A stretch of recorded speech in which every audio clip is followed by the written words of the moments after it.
and welcome to Game Over, packed show with plenty of news points. First and foremost, England team rocked by COVID. 3 players and 4 support staff have been tested positive because of COVID. This team has gone into isolation. The ECB has now come forward and said Ben Stokes will captain the team against Pakistan. They are selecting an entirely new squad. You know what? This is actually the way forward for the world. Clearly, the ECB CEO Tom Harrison has said that they had given a lot of relaxations because the players were in bio bubbles for the last 14 months. And with the Delta variant now pretty much rampant in the UK, this is bound to happen. What is important is no hospitalizations, no death, or much lower means this is how the world will deal with COVID in the days ahead. So we will get cases.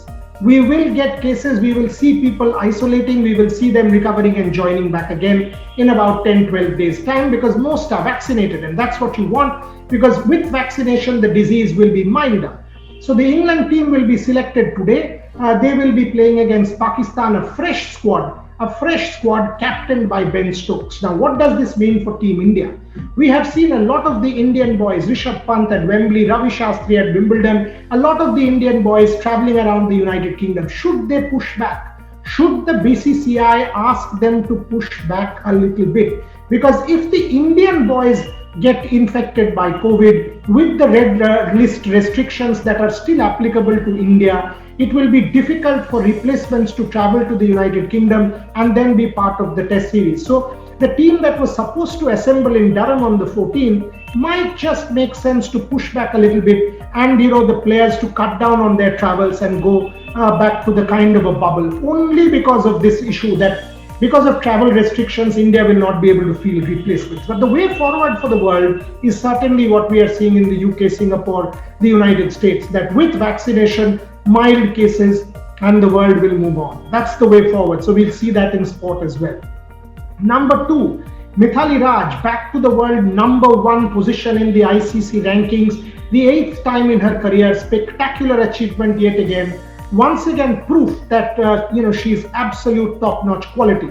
Something that we should celebrate and not get after her after a couple of failures, be it in the test match or one-day. And like she has said, because of the strike rate, she's not bothered about what people says, and that is absolutely the right approach. News point number 3, Euros semi-final stage, Italy versus Spain. We expect a cracker of a contest at Wembley, and England will take on Denmark. Tottenham Hotspur teammates Harry Kane and Christian Eriksen. Christian Eriksen, sentimental Denmark with Harry Kane's resurgent English will face off tomorrow, but tonight Italy will take on Spain for a berth in the Euro final. According to me, Italy stand favorites because of the consistency in that side, the number of matches they have not lost, the number of clean sheets that they have been able to keep, the talent that this side has exhibited. Spain was good against Switzerland, but they were unable to score because of Jan Sommer, so we've got to expect a cracking quarterfinal. The other news point has to be India's flag bearers now with Bajrang Punia, Mary Kom, and of course Manpreet Singh. All of the countries have announced their flag bearers for Tokyo. Many congratulations to the Indians who will lead our charge in the Tokyo Games exactly 2 weeks from now. Finally, coming to Wimbledon, Roger Federer was on song last night again at midnight and 1 a.m. in the morning. So Roger Federer once again giving us enormous joy, making it to the quarterfinal. Novak Djokovic also there. Are we going to see another dream encounter? That's what we've got to wait and see at SW19. A packed centre court awaits.